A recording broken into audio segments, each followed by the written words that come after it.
한가위 명절을 맞이하면서 우리는 오늘을 한가위 감사주일로 보냅니다.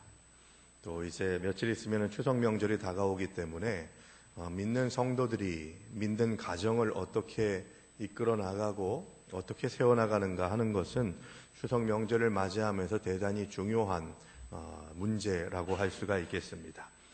그래서 오늘 설교의 제목이 한가위 가정을 지키는 신앙이라고 하는 제목으로 함께 말씀을 나누겠는데요. 분명하게 결론부터 말씀드리면 하나님의 은혜를 누리는 자들은 가정에서도 복을 누린다는 것입니다. 하나님의 능력을 경험하는 자들은 가정에서도 기쁨을 누리고 위로를 얻게 된다는 것이죠. 그러면 좀 더 바꿔서 얘기하면 가정에서 위로를 받지 못하고 가정을 통해서 공급받는 은혜가 없는 자들은 신앙생활을 제대로 하지 못할 가능성이 짙다는 얘기도 됩니다. 가정이 훼손되는 가운데에서 하나님을 온전히 예배한다, 하나님을 섬긴다, 하나님을 찬양한다, 이거 저는 하나님이 기뻐하지 않으시는 일이라고 저는 확신합니다. 하나님의 창조사역 가운데에서 가정이 시작이 됐고 하나님은 가정을 통해서 이루시고자 하시는 놀라운 계획하심이 있으시거든요. 그런데 가족의 구성원인 우리들이 우리에게 허락하신 가정을 훼손하고 무너뜨릴 때가 참 많이 있음을 보게 됩니다.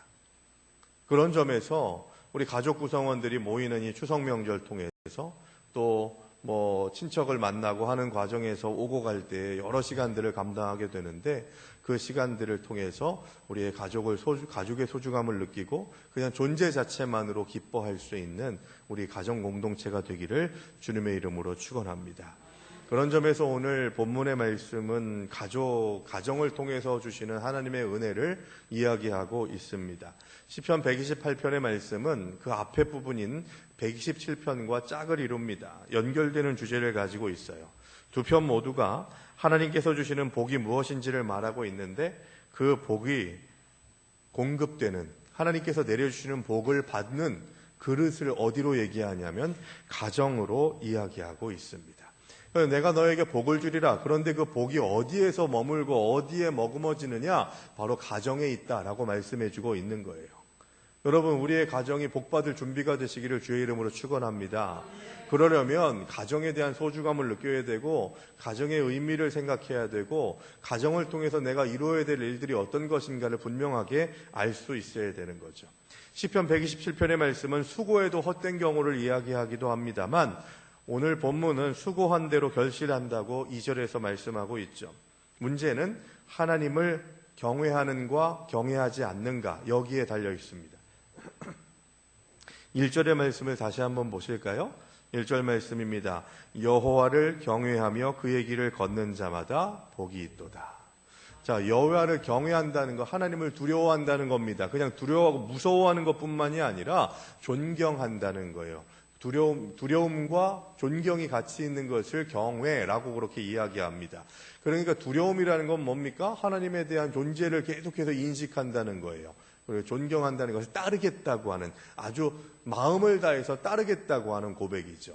두렵기만 하면요 억지로 끌려가게 돼 있습니다. 존경하면 자연스럽게 따라가게 되는 것이죠. 그래서 경외하는 자들은 하나님에 대한 존재에 대한 인식을 어느 때든지 놓치지 않고 항상 하나님이 나와 함께 하신다고 하는 고백이 있고 그리고 그 하나님이 이끌어 주시는 대로 기쁨으로 나아갈 수 있는 이유가 바로 하나님을 존경하기 때문이라는 것이죠. 그래서 하나님을 높여드리고 하나님과 함께하는 것을 기쁨으로 여기는 것이 바로 하나님을 경외하는 삶이라는 겁니다. 그리고 그 길을 걸어가는 자마다 복이 있다라고 하는 얘기는 그 하나님과 함께 동행하며 살아간다. 말로만 입술로만 경외한다. 주님을 따르겠습니다. 이게 아니라 그 길을 진짜로 걸어가는 자가 돼야 된다는 거예요. 실천적인 신앙 고백이 있어야 된다라는 것입니다. 그리고 그렇게 살아가는 자들에게 복이 임한다라는 것이죠. 말로만 신앙생활하는 자가 되는 자들에게는 우리에게 허락하시는 준비하신 복을 누릴 수가 없다는 얘기입니다. 신앙은 특히 가정의 가장들에게 요청됩니다. 가정의 어른들이 신앙으로 바로 서면 그 자손들은 그 가족들은 따라서 올 가능성이 대단히 농후합니다. 아내와 자식으로 인한 기쁨을 누리고 사느냐 못 사느냐는 남편 된 자, 또 어른 된 자들, 또 가정 공동체에서 리더 역할을 하는 자들이 신앙 안에서 나아가느냐 그렇지 않느냐에 달려 있다는 것이죠. 이것이 대단히 중요한 메시지입니다, 여러분. 내가 가정을 앞으로 이룰 것이라면 내가 가정의 중심 기둥으로서 신앙으로 함께 신앙생활을 잘 감당할 수 있도록 이끌어 가야겠다고 하는 결단의 준비가 있어야 되고, 지금 그 역할을 감당하고 있다면 나는 지금 가족 구성원들에게 어떤 신앙적인 도전을 주고 그들이 힘들고 어려울 때 어떤 신앙적인 위로를 주는가라고 하는 것을 계속해서 생각해 볼 수 있어야 하는 것이죠. 우리의 삶 속에서 하나님이 기뻐하시는 삶의 영역이 어디 있는가? 바로 가정에서부터 시작될 수 있어야 된다는 겁니다.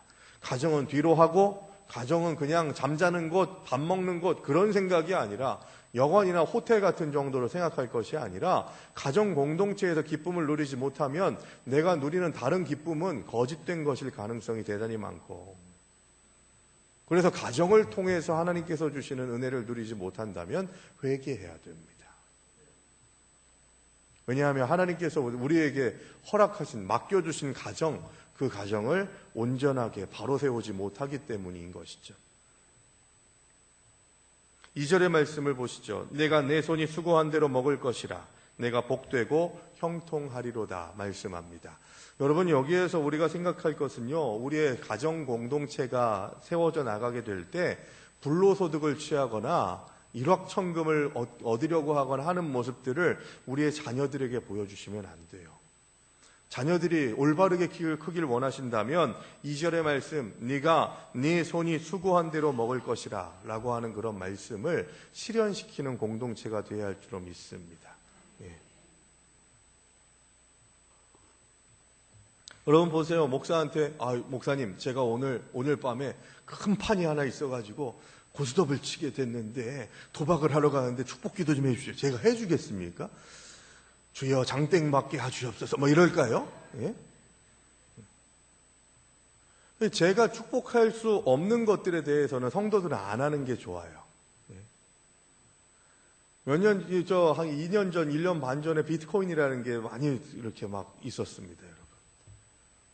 아마 우리 교인들 중에서도 하신 분들이 있을 거예요. 성도에게 적절하지 않아요. 도박과 같은 거예요. 어떤 분들은 이렇게 얘기합니다. 비트코인이라는 게 4차 산업혁명 시대에 있어야 되는 건데 그걸 왜 잘못된 거라고 얘기하냐. 정확하게 말씀드리면 4차 산업혁명에 비트코인이 필요한 게 아니라 그 블록체인이라고 하는 기술이 필요한 거지, 블록체인이라고 하는 기술을 가지고서 나온 도박과 같은 것이 비트코인이에요. 하시려고 하시는 분들 포기하세요. 성서적이지 않아요. 내가 수고한 대로 결실을 얻고 그 가운데에서 누리는 것이 은혜예요. 그리고 그걸 자녀들이 봐야 돼요. 아주 난리가 났었잖아요, 여러분. 대학생들, 고등학생들까지도 학비, 용돈 다 그냥 거기다가 박아놓고. 생각해 보세요. 하루에 몇십 배, 몇백 배 뻥튀기 되는 거? 왜 어떻게 그런 게 나한테 올 거라고 생각해요? 오는 사람들도 있죠. 그런데 대부분은 다 손해봅니다. 손해보고 안 보고 그게 중요한 게 아니라 성경적이지 않다니까요. 심은 대로 거둬야 되는데, 물론 그런 일들을 하는 분들은 나름대로 열심을 냅니다. 열정을 쏟습니다. 그런데 그것이 자녀들이 보기에도 참 귀한 일 하시네 라고 그렇게 인정하겠습니까? 목사인 제가 저희 아들들한테 아빠 비트코인 하세요? 화이팅입니다. 이렇게 얘기하겠냐고요. 제가 도박을 하러 다녀요. 아빠 돈 벌어올게. 그러면 아빠 화이팅 이러겠냐고요. 축복할 수 있는 영역 안에서, 내가 할 수 있는 영역 안에서 해야 하는 일들을 온전히 감당하면서 내가 땀을 내는 만큼 형통의 은혜를 경험하는 것, 이게 가정 공동체에 있어야 되는 거예요. 거짓말하고 뻥튀기 하면서 더 많이 누리려고 하는 생각들을 자녀들에게 주시게 되면 그건 대단히 큰 잘못된 양육이라고 저는 확신합니다. 복은 결코 운이나 횡재가 아니에요. 성실한 수고의 결실을 보는 겁니다. 아무런 어려움이 없는 것이 형통이 아니라 어떤 역경 속에서도 하나님이 함께 하심으로 늘 감사하고 자족할 줄 아는 것이 형통입니다. 가정 공동체는 이렇게 운영돼야 되는 거예요. 없을 때는 없는 대로, 있을 때는 있는 대로, 없을 때는 서로 존중하고 사랑하면서 도우면서, 있을 때에는 군림하려고 하거나 높아지려 하지 않고 낮은 자세로 서로 나누고 격려하고 미래를 대비하는 일까지도 그때 감당할 수 있어야 되는 것이죠. 내가 내 손이 수고한 대로 먹으리라 라고 하는 이 말씀과 대비되는 것이 바로 학개서 1장의 말씀입니다. 앞에 1절의 말씀과 좀 연결되는데요. 학개서의 상황이, 역사적 상황이 어떠냐면 바벨론 포로에서 돌아왔어요. 그런데 돌아오자마자 하겠다고 한 것이 성전 건축이었는데 16년이 넘도록 성전을 건축하지 못합니다. 이유야 있죠. 사마리아 사람들과 여러 이방 민족들이 계속해서 방해를 놓는 겁니다. 그래서 계속해서 시도하다가 안 되고 해서 그냥 암묵적으로 포기해버린 상태가 16년이 지난 거예요. 그래서 학개와 스가랴 선지자가 와서 봤더니만 성전이 지어지지 않은 상태에 있으니 학개서 1장에서 뭐라고 얘기하냐면 너희가 예배 중심, 성전 중심의 삶을 살지 않으니까 너희의 삶이 구멍 뚫린 전대와 같이 되게 하리라. 먹어도 배부르지 않게 하리라. 마셔도 목마르게 하리라 라고 하는 그런 말씀을 가지고서 이스라엘 민족들의 패역함을 지적하고 있는 것입니다. 누리지 못하게 하신다는 거예요. 애를 써도 그것을 통해서 위로를 받지 못한다는 것이고 하나님께서 주시는 은혜를 누리지 못한다는 겁니다. 그런데 오늘 본문 뭐라고 얘기합니까? 하나님을 경외하는 자들, 그의 길을 걸어가는 자들에게 네 손이 수고한 대로 먹을 것이라. 그리고 내가 복되고 형통하리라 라고 그렇게 약속하고 있습니다. 하나님을 경외하는 자들에게 주시는 복은 뭐라고요? 네가 땀을 흘린 대로 수고한 대로 먹고 마시고 누리는 것이다. 이 은혜를 받아들이셔야 돼요. 욕심낼 때 좀 무리하지 않습니까? 욕심이 있을 때 만족이 없지 않습니까? 그렇게 되다 보니까 불평불만하게 되고 너 때문이야 얘기하게 되고 가정 공동체 가운데에서도 계속해서 상처 주고 상처받는 일들이 이런 욕심에서부터 시작될 때가 대단히 많이 있음을 보게 됩니다. 저는 우리 화평가족들이 추석 명절을 맞이하면서 우리 가정이 믿는 가정 될 수 있게 해달라고 기도하면서 추석 명절을 맞이하기를 원합니다. 저한테 자랑거리, 황성국이라는 사람한테 자랑거리가 있으면 한번 얘기해 보시오 라고 그렇게 얘기하면 저는 딱 얘기합니다. 저희 아내의 집안과 저희 집안이 믿는 가정이 되게 하심을 감사합니다. 그렇게 강력하게 얘기해요. 그건 제 자랑이에요. 같이 얘기하면서 이야기를 나눌 때 신앙생활에 대한 이야기가 누구랑 얘기해도 연결이 되고 또 나눌 수 있는 그런 교제의 장이 되는 것이죠. 힘들 때 기도합니다. 예수의 이름을 말할 수 있고 축복할 수 있고 이게 얼마나 감사한 건지 몰라요. 그래서 가족들이 나를 위해서 중보기도 해준다는 것보다 더 큰 은혜는 없는 것이죠. 그래서 여러분 그런 가족 공동체가 될 수 있도록 그 가족들이 다 믿는 가정이 될 수 있도록 해달라고 하는 마음으로 사모하는 마음으로 간구하셔야 되는 거예요. 그래서 우리의 가정이 하나님을 경외하는 공동체 되게 하시옵소서라고 하는 고백이 있어야 하는 것이죠. 그래서 우리 교회 공동체가 계속해서 감당해야 되는 게 뭐냐? 교회가 가정들이 복음화될 수 있도록 계속해서 지원하고 격려하는 일들이 있어야 되는 것이죠. 나 우리 집은 다 믿는데 너네는 못 믿지? 이게 아니라 혼자서 신앙생활 하시는데 얼마나 힘드세요. 제가 끝까지 계속해서 기도할 테니까 집사님도 권사님도 성도님도 절대로 포기하지 마세요. 우리 주님 오시는 그날까지 포기하지 말고 가족의 구원을 위해서 기도합시다 라고 그렇게 서로 격려할 수 있어야 되는 것이죠. 그리고 아직 가족이 복음화되지 않으신 분들은 그런 뜨거운 마음으로 사모하는 마음이 있으셔야 되는 거예요. 우리 가족들도 다 믿어야 되는데, 아유, 속상해 죽겠네 하는 분들 계시는데, 그러면은 그 기도 제목을 놓고 얼마나 기도합니까? 라고 물어보면은 다들 이렇게 막 고개를 숙이고 하는 일들이 일어나는 것은 잘못된 것이죠. 간절함이 있어야 되는 거예요, 간절함이.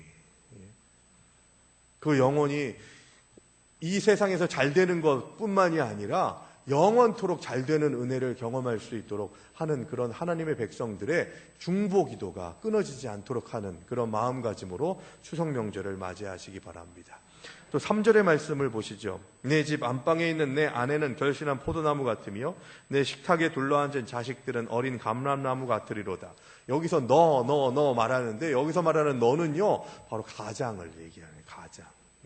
이때 당시에는 좀 가부장적인 그런 사회였지 않습니까? 그래서 이 너라고 하는 것은 남편들, 가장들을 얘기하는 것이죠. 지금은 뭐 남자만 가장이 아니지 않습니까? 그런 좀 확장해서 생각해 보면 되겠는데, 그때 당시의 문화적인 상황으로 봤을 때에는 이 가장은 이 남편이라고 그렇게 생각하기 때문에 아내 또 자녀라고 하는 그런 말로 복에 대한 내용들을 이야기하고 있죠. 하나님을 경외하는 자에게는요, 다복한 가정을 허락하십니다. 풍성한 포도 열매 같은 현숙한 아내를 주시고, 또 무성한 감람나무 햇순 같은 자녀를 주신다고 말씀합니다.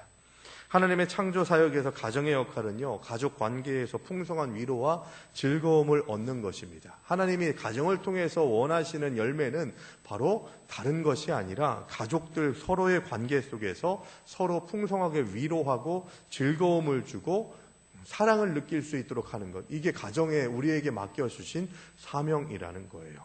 그러면 딱 나오지 않습니까? 내가 지금 가정에서 어떤 역할을 하고 있는지, 풍성한 즐거움을 주고 있는지, 이갈리는 일들을 제공하고 있는지.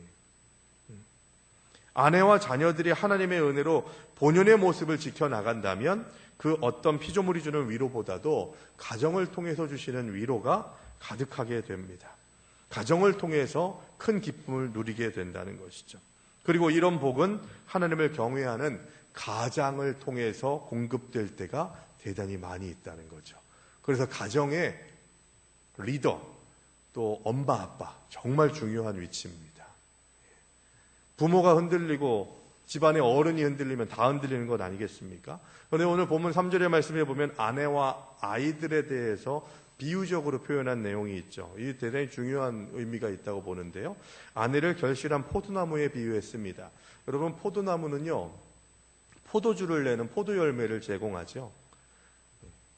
포도주는 그냥 술이 아니라 이때 당시에 팔레스타인 지역은 사막에 가까운 지역이었기 때문에 물이 부족했습니다. 물이 부족하기 때문에 항상 식수의 개념으로 포도주를 먹은 거예요.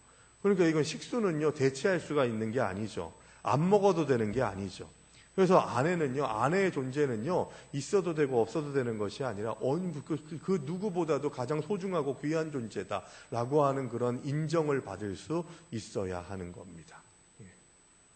그리고 거기다가 포도나무는요, 약하고 망가지기가 쉬운 식물이어서요, 잘 지지해주고 돌봐줘야 한다는 의미를 가지고 있습니다. 그러니까 이 아내가 포도나무의 포도 열매처럼 풍성하게 결실을 맺으려면 소중하게 대할 수 있어야 된다는 것이죠. 소중하게. 존중하고 사랑하는 관계가 바로 남편과 아내의 관계가 되어야 한다는 것입니다. 또 자녀는요, 감람나무라고 했습니다. 이 감람나무라고 하는 표현은요, 좀 성경이 들어오게 된 그런 루트를 보게 되면은 좀 이해가 됩니다. 팔레스타인 지역에는요, 감람나무가 없습니다. 원래의 나무는 올리브 나무예요. 근데 올리브 나무를 다 감람나무라고 그렇게 바꿔서 번역을 했습니다. 감람산도 마찬가지로 올리브산이에요. 그럼 왜 올리브 나무를 감람나무라고 했냐? 중국에 먼저 기독교가 들어오고, 그래서 중국에서 성경이 중국말로 번역이 됩니다.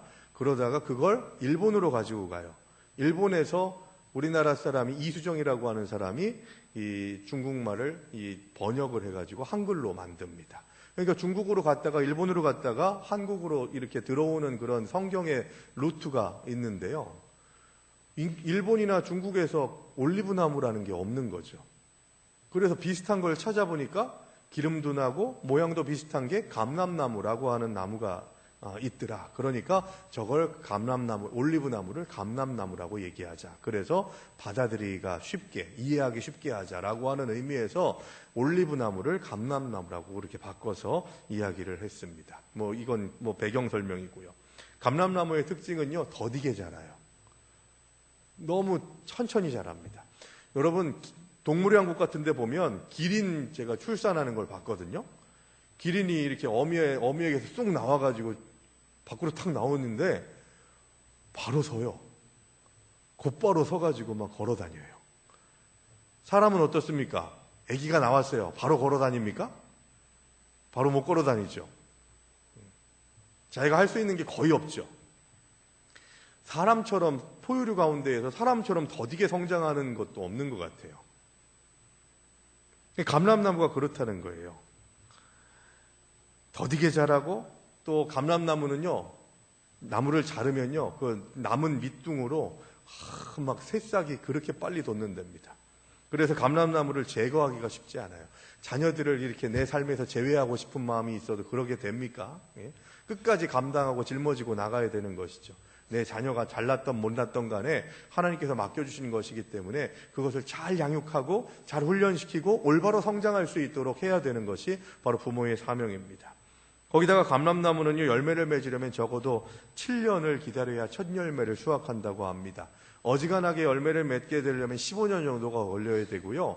풍성하게 열매를 맺으려면 한 30년에서 40년이 돼야 올리브나무에서 열매를 잘 얻을 수가 있다고 합니다. 그런데 한 번 열매를 맺게 되면요, 1년에 500kg 정도 되는 그런 열매들을 맺을 수 있대요. 풍성하게 맺는다는 거죠. 열매뿐만이 아니라 올리브나무는요, 잎사귀, 줄기, 여러 가지 것들이 다 버릴 것이 없이 잘 사용되는 유용한 나무입니다. 자녀 하나 잘 키워보세요, 여러분. 온전하게 키워보세요. 잘나고 못나고 그런 게 아니라 진짜 부모를 공경하고 하나님을 공경하는, 하나님을 경외하는 자녀로 키우면요, 끝난 거예요, 여러분. 예? 자녀를 올바로 키우면 풍성한 은혜가 임하게 될 줄로 믿습니다.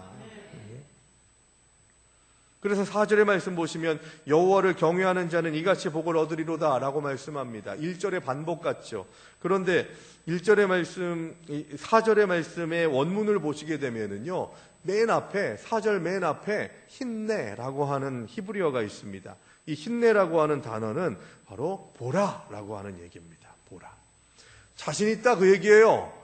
확실하다라고 하는 얘기를 하나님께서 하시는 거예요. 너희가 복받기를 원하느냐? 가정을 통한 은혜가 풍성하기를 원하느냐? 봐라. 여호와를 경외하라. 그리하면 너희의 삶이 형통하리라. 복에 복이 임하리라 라고 하는 그런 말씀을 주시는데, 보라, 힘내라고 하는 그런 단어로 더 강조하고 있는 것이죠. 아무리 많은 재산을 소유해도, 아무리 아름다운 아내를 얻는다고 해도, 아무리 많은 자녀들을 낳는다 해도 여호와를 경외하지 않는 사람에게는 오늘 본문에서 허락하시는 복을 누리지 못한다는 것입니다. 주께서 복을 주지 않으신다면 우리의 행복은, 우리의 삶의 은혜는 깨지기 쉬운 유리그릇과 같은 것임을 고백하는 가정이 되어야 할 줄로 믿습니다. 하나님께서 공급하지 않으시는 것들을 통해서 즐거워하면 위기의 시간들이라고 생각하실 수 있어야 돼요. 경건한 성도는 부와 명예를 추구하지 않아도 삶 속에서 풍성함을 누립니다. 여유로움을 누립니다. 돈이 많아서 더 높아져서 여유로운 것이 아니라 그저 어떤 삶 속에서도 여유로운 시간들을 감당할 수 있게 되는 거죠. 하나님을 경외하는 가정은 가족들 간에 영적으로 강력한 유대관계가 있어서 어떤 위기도 극복하면서 서로 참된 기쁨과 위로를 나누는 교제가 있게 된다는 것입니다. 이런 은혜가 여러분들의 가정마다 있게 되기를 주의 이름으로 축원합니다. 5절의 말씀 보시면 여호와께서 시온에서 내게 복을 주실지어다. 너는 평생에 예루살렘의 번영을 보며 라고 말씀합니다. 5절에서 대단히 중요한 사실을 가르쳐주고 있는데 그것이 뭐냐 하면 이 모든 복이 하나님께로부터 온다는 사실입니다.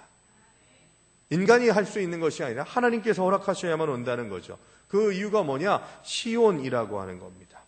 여호와께서 시온에서 내게 복을 주실지어다 라고 말씀하고 있는 것이죠. 시온에서 복을 주신다. 여기서 말하는 시온은 바로 하나님의 처소를 얘기하는 겁니다.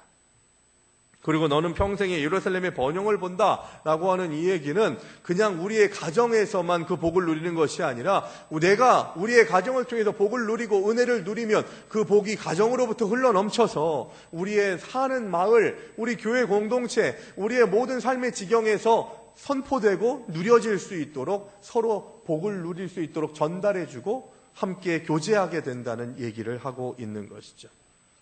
우리는 한 개인이나 가정의 번영과 행복이 그들의 속한 공동체의 번영과 밀접한 관계가 있음을 알아야 됩니다.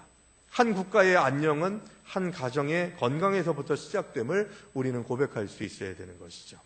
그래서 내가 행복해야 가정이 행복하고 교회가 행복하고 나라가 행복해질 수 있는 겁니다. 내가 문제인 거예요. 내가 가정에서 어떤 역할을 하느냐, 나는 어떤 존재로 세워져 있느냐, 내가 내 스스로를 미워하고 존중하지 않는데 어떻게 다른 사람들이 내 삶을 존중하고 인정하겠냐는 것이죠.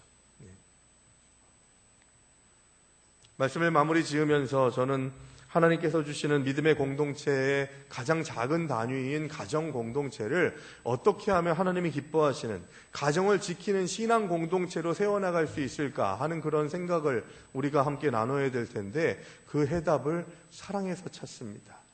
그런 가정에 사랑이 넘치시기를 주의 이름으로 축원합니다. 주님 주신 사랑으로 가정 공동체가 운영되고 이끌어져 나가야 할 줄로 믿습니다. 얼굴 볼 때마다 눈을 기고 승질내고 짜증내는 것이 아니라 가득한 사랑으로 그리스도께서 나를 용납하시고 사랑하신 그 마음으로 서로를 사랑할 수 있어야 하는 것이죠. 그런 점에서 저는 몇 년 전에 다큐멘터리를 하나 봤는데요. 남극의 눈물이라고 하는 프로그램입니다. 남극에 있는 그런 어떤 사람들, 또 동물들의 이야기들, 또 극지방에서 있는 위기와 문제들에 대해서 이야기하는 그런 다큐멘터리 아주 잘 만들어진 프로그램이었는데요. 거기에서 참 감동적인 것을 하나 봤습니다. 황제 펭귄이라고 아시죠, 여러분? 좀 펭귄들이 여러 과가 있대요. 몇십 종류의 과가 있대요. 그런데 그 중에 황제 펭귄들이 남극에서 살아가는 모습을 보여줬는데요. 거기에서 대단히 중요한 것을 발견했습니다. 허들링이라고 하는 황제 펭귄 그룹들이 몇만 마리가 모여있는 그 그룹들이 하는 행동인데요. 허들링이라는 겁니다. 이 허들링이 뭐냐면요. 남극의 추위를 견뎌내기 위해서 황제 펭귄들이 서로 밀착해서 체온을 나누는 행동을 허들링이라고 그렇게 이야기를 합니다. 이 남극이요. 얼마나 추운지 우린 상상도 못하죠. 평균 영하 60도에서 70도랍니다. 최하로 내려갔던 기온이요. 영하 85도까지 내려간대요. 거기다가 겨울이 되면요. 이 해가 뜨지 않는 암야기라고 하는 시간들이 있어서 해도 안 뜬대요. 해가 뜨지 않으니까 더 추워지겠죠. 거기다 남극 극지방에 가게 되면 그 바람이 우리가 어제 바람 대단했습니다만 그 칼바람이 보통 감당할 수 있는 것이 아니라는 것이죠. 그래서 겨울이 되면요. 겨울의 영향권 안에서 사는 동물들도 극지방을 피해가지고 따뜻한 곳으로 피해갈 정도라고 합니다. 그런데 이 황제 펭귄들은요, 겨울이 되면 극지방으로 간대요. 더 추운 데로. 이유가 뭐냐 하면 자기들을 잡아먹고 사는 천적들이 없는 곳으로. 그 동물들도 다 피해가니까 이 남극으로, 이 극지방으로 가는 그런 동물들이 없으니까 이 황제 펭귄들은 극지방으로 간다는 거예요. 그래서 그 추위, 그 무서운 매서운 추위를 감당하는데 그 이유가 감당할 수 있는 능력이 어디서 나오냐? 이 허들링에서 찾은 거예요. 허들링에서. 다닥다닥다닥 몇만 마리가 붙어 있습니다. 다큐멘터리 보면은 그런 게 나와요. 설명이 나와요. 그런데 참 희한하죠? 밖에 이렇게 맨 밖에 있는 애들은 칼바람을 그냥 맞는 거 아니겠어요? 이 공동체의 맨 끝에 있는 것들은요. 끝에 있는 애들이 감당하다가 얘들이 추워질 때쯤 되면 자리를 바꿔준대요. 그래서 한 칸씩 안에 있는 애들이 밀려나가면서 밖에 있는 애들은 다시 안쪽으로 들어가서 따뜻해지는 거예요. 사람보다 낫지 않습니까? 참 거기에서 참 귀한 거를 생각하게 됩니다. 가정도 마찬가지예요, 여러분. 가족의 구성원 중에 누구라도 당신은 희생하는 사람이니까 끝까지 죽을 때까지 저 끝에서 그 칼바람을 다 맞으시오. 이거 가족 아니에요. 내가 감당하다가 너무 힘들면 힘들지. 내가 바꿔줄게. 내가 감당할게 하면서 이 허들링이 돼야 되는 거예요. 황제 펭귄들이 하는 것처럼. 내 자리를 고수하지 않고 더 척박한 자리로 나아가서 이번에는 내가 감당할 차례입니다 라고 하는 그런 마음으로 서로 자리를 바꿔주고 또 내가 더 힘든 자리로 나아가기를 주저하지 않고 하는 그런 마음이 어디서 나오냐? 사랑에서 나오는 거예요. 황제 펭귄들이 사랑해서 그러는 건지 본능에서 그런 건지 알 수는 없지만 여러분, 우리가 동물만도 못해서 되겠습니까? 가정의 공동체가 운영되는 그 모습들이 동물만도 못해서야 되겠냐고요. 우리가 가정에서부터 허들링이 돼야 되는 거죠. 그렇게 돌아가면서 서로를 품어주면서 함께 춥고 깜깜한 겨울을 보냅니다. 펭귄은 배려와 협력으로 자리다툼 없이 체온을 나누면서 상대방의 체온을 자기에게 전달받기도 하고 전달해 주기도 하는 것이죠. 하나님의 사역이 이런 법칙으로 세워져야 할 줄로 믿습니다. 협력이 필요하고 내 것을 내려놓고 상대방과 조화를 이루어낼 수 있는. 그래서 그가 애썼을 때에는 내가 그 다음에 애쓰겠다고 결단하고 다짐하는, 받아먹으려고만 하는 것이 아니라. 말씀의 결론을 맺습니다. 하나님을 경외하는 마음으로 하나님을 섬기기보다 돈에 매여서 살 때에는 가정에 대한 감사도 부부간의 의무도 소홀하게 됩니다. 세상의 가치를 가지고서 가정 공동체를 이끌어 나가려고 하면 그것은 건조한 사막과도 같은, 광야와도 같은 시간들이 될 수밖에 없는 것이죠. 자녀들도 하느님 나라보다는 세상에 쓸모있는 사람으로 키우는데 급급해버릴 때가 많아지는 세태가 바로 지금의 시대입니다. 오늘은 또 우리 추석 명절을 맞이하는 우리들이 그 시간들을 감당하면서 너무나도 당연하게 여겼던 우리 가정이 얼마나 큰 하나님의 선물인지를 생각하고 감사할 수 있는 시간이 되기를 바랍니다. 그래서 하나님께서 주시는 사랑이 가정에서부터 싹트고 가정을 통해서 위로를 얻고 가정 때문에 내가 세워질 수 있다고 하는 신앙 고백 속에서 하나님이 기뻐하시는 가정, 하나님을 경외하는 가정이 되어서 하나님께서 예비해 주신, 하나님께서 부어주시는 복과 은혜가 가정이라고 하는 그릇을 통해서 누려지고 또 고백되는 우리 화평의 가족들, 화평 성도들의 추석 한가위의 명절이 되시기를 주의 이름으로